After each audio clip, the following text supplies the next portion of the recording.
Assalamualaikum warahmatullahi wabarakatuh. Selamat malam.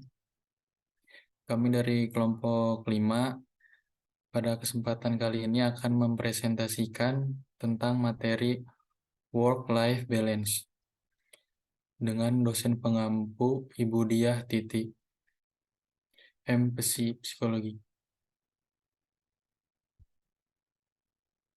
Alangkah baiknya untuk memulai presentasi pada malam hari ini, kita memperkenalkan anggota kelompok dulu. Yang pertama ada Putri Hasna Rehan dengan NIM akhir 080, Citra Putri Maulida dengan NIM akhir 082, Lisna Eni Fauzia dengan NIM akhir 083, saya sendiri Dimas Wiradika dengan NIM akhir 084, Yolanda Elmitia Putri dengan NIM 096, Dwika Eviani Pratiwi dengan NIM 106.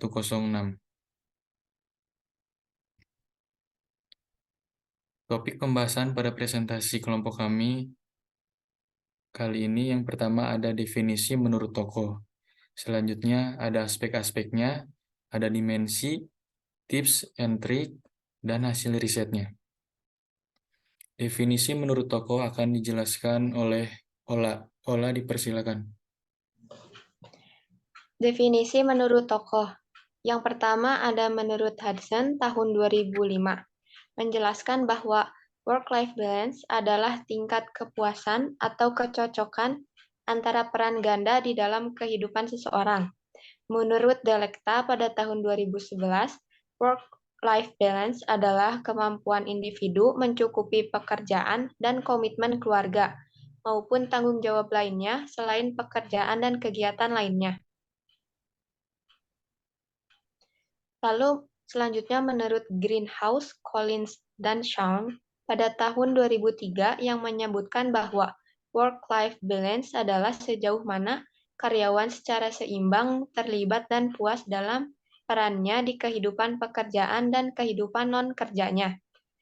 Kalia dan Bro pada tahun 2008 yang menyatakan work-life balance sebagai persepsi individu di mana aktivitas dalam pekerjaan dan kehidupan non-kerja itu dapat berjalan bersama dan mendorong pertumbuhan pribadi sesuai dengan prioritas hidup individu.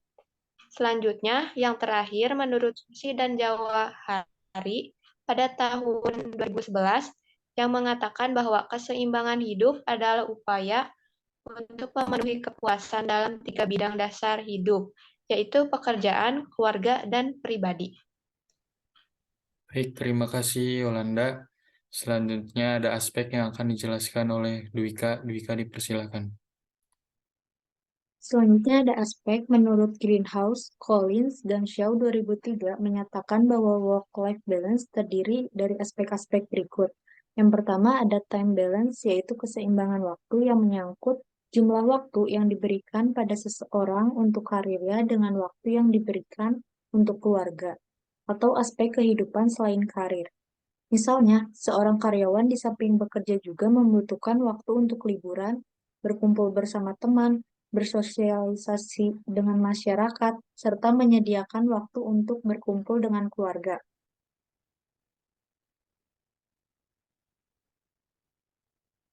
Yang kedua ada involvement balance atau keseimbangan keterlibatan, di mana keseimbangan akan keterlibatan mengacu pada keterlibatan psikologis yang seimbang dalam karir seseorang dan keluarganya. Seseorang yang memiliki keseimbangan peran tidak akan mengalami konflik dan kebingungan dalam kedua ranah tersebut. Contohnya stres kerja.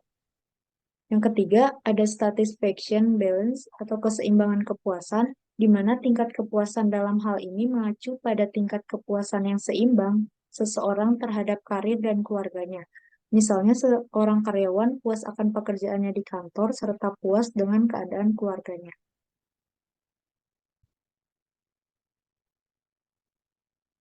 Baik, terima kasih Dwika. Selanjutnya ada 4 dimensi pembentuk yang akan dijelaskan oleh Putri.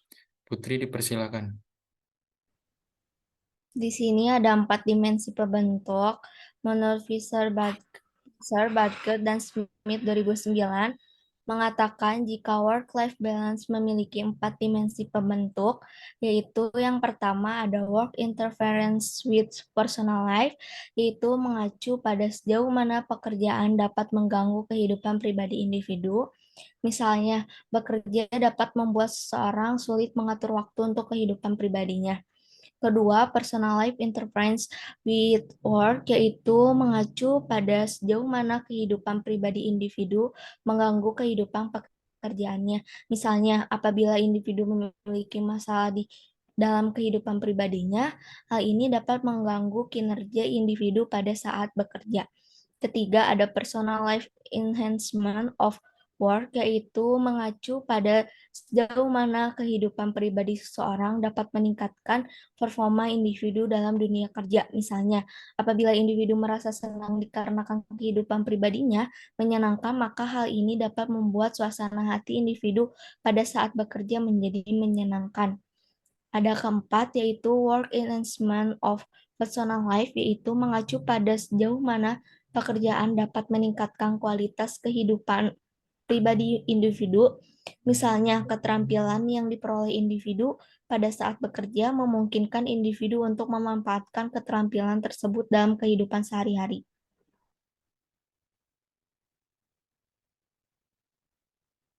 Di sini ada tips and trick. Yang pertama yaitu manajemen waktu, di mana jangan biarkan masalah pribadi mempengaruhi pekerjaan, dan sebaliknya simpan masalah pekerjaan di kantor.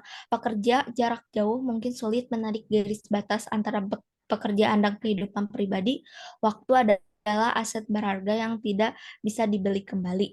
Kedua, tetapkan tujuan karir, yaitu tetapkanlah berpikiran maju dan tetapkan tujuan yang jelas untuk diri sendiri di tempat kerja. Pertimbangkan kompensasi Anda dan sampaikan ketidakpuasan kepada atasan jika diperlukan. Ketiga, yaitu prioritaskan hidup Anda. Bangunlah prioritas yang jelas di kehidupan kerja dan pribadi Anda untuk menjaga keseimbangan yang sehat. Keempat, tetapkan tujuan pribadi, yaitu prioritaskan kebahagiaan pribadi di rumah. Terima kasih Putri.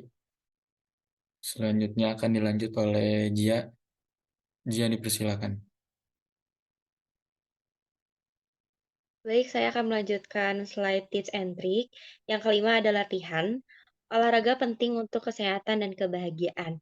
Yang keenam, pelajari untuk mengatakan tidak. Jangan takut untuk mengatakan tidak jika Anda merasa terlalu banyak dibebankan atau jika permintaan tersebut melebihi kemampuan Anda. Belajar mengatur batas dan melindungi waktu dan energi Anda. Yang ketujuh, ada liburan dan waktu cuti yang tepat. Manfaatkan waktu cuti dan liburan dengan bijaksana. Beristirahat dan menyegarkan pikiran Anda dengan berlibur atau melakukan kegiatan yang menghibur. Ini akan membantu Anda mengurangi kelelahan dan kembali dengan semangat baru. Yang kedelapan, ada evaluasi dan sesuaikan. Lakukan evaluasi teratur tentang keseimbangan kehidupan kerja Anda dan jangan takut untuk melakukan penyesuaian jika diperlukan. Setiap orang memiliki kebutuhan dan prioritas yang berbeda. Jadi, carilah pola yang bekerja dengan baik untuk Anda. Yang kesembilan, ada carilah dukungan sosial. Tetap terhubung dengan orang-orang terdekat Anda, baik itu keluarga, teman, atau rekan kerja. Berbagi pengalaman dan mengobrol dengan orang lain dapat membantu mengurangi stres dan memberikan dukungan emosional. Yang terakhir, yang ke-10, tidur yang cukup. Jangan terlalu memaksakan diri ketika Anda tahu Anda memiliki pekerjaan sehari penuh keesokan harinya. Buat jadwal dan coba matikan semua gadget termasuk TV, media sosial, dan internet setidaknya 30 menit sebelum tidur. Baik, terima kasih Jia. Slide selanjutnya ada hasil riset. Hasil riset di sini adalah hasil dari riset dalam penerapan dari work-life balance. Riset yang pertama adalah peran work-life balance terhadap keterikatan kerja wanita karir. Berdasarkan beberapa hal yang telah dikemukakan, maka dapat dianalisis bahwa work-life balance memiliki peran penting dalam rangka menumbuhkan keterikatan kerja khususnya pada wanita karir. Kebijakan organisasi mengenai work-life balance akan dapat menyeimbangkan peran sekaligus tanggung jawab wanita karir sebagai pekerja maupun sebagai pribadi dalam keluarganya. Selanjutnya akan dilanjutkan oleh Citra. Citra, dipersilakan. Lalu selanjutnya ada hasil riset dari pengaruh work-life balance terhadap kinerja karyawan melalui kepuasan kerja pada karyawan BPJS Ketenagakerjaan. Dari hasil riset dapat disimpulkan bahwasanya work-life balance memiliki hubungan positif dan signifikan terhadap kinerja karyawan BPJS TK Kacab Surabaya Karimun Jawa. Work-life balance memiliki hubungan positif dan signifikan terhadap kepuasan kerja pada BPJSTK Kacab Surabaya Karimun Jawa. Kepuasan kerja juga memiliki pengaruh yang signifikan positif terhadap kinerja karyawan pada BPJS Ketenagakerjaan kantor. Dan kepuasan kerja mampu dan berhasil menjadi variabel mediasi antara work-life balance pada kinerja karyawan.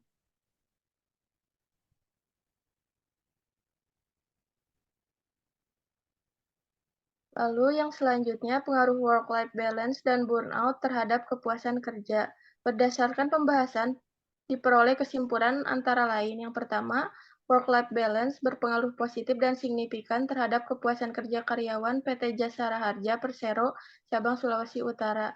Yang kedua, burnout berpengaruh negatif namun tidak signifikan terhadap kepuasan kerja karyawan PT Jasara Harja Persero, cabang Sulawesi Utara. Yang ketiga, work-life balance dan burnout secara stimulan berpengaruh signifikan terhadap kepuasan kerja. Terima kasih Citra atas penjelasannya. Di sini kelompok kami menampilkan dari poster yang kami buat. Di dalam poster ini terdapat definisi, dimensi, tips and trick, pengaruh, peran dari work-life balance yang sudah kami rangkum dalam satu poster.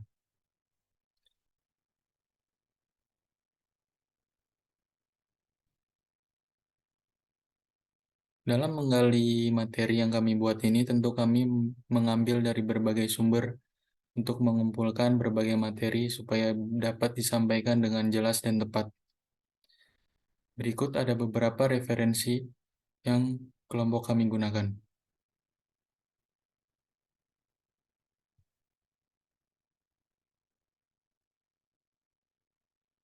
Tidak terasa sudah di ujung akhir dalam mempresentasikan materi work-life balance yang ditampilkan oleh kelompok kami. Atas perhatian dan atensinya kami ucapkan terima kasih. Untuk kurang dan lebihnya, mohon dimaklumi dan dimaafkan. Kelompok kami selalu menerima segala komentar dan tanggapan. Terima kasih. Wassalamualaikum warahmatullahi wabarakatuh. Jangan lupa like, komen, dan subscribe ya guys.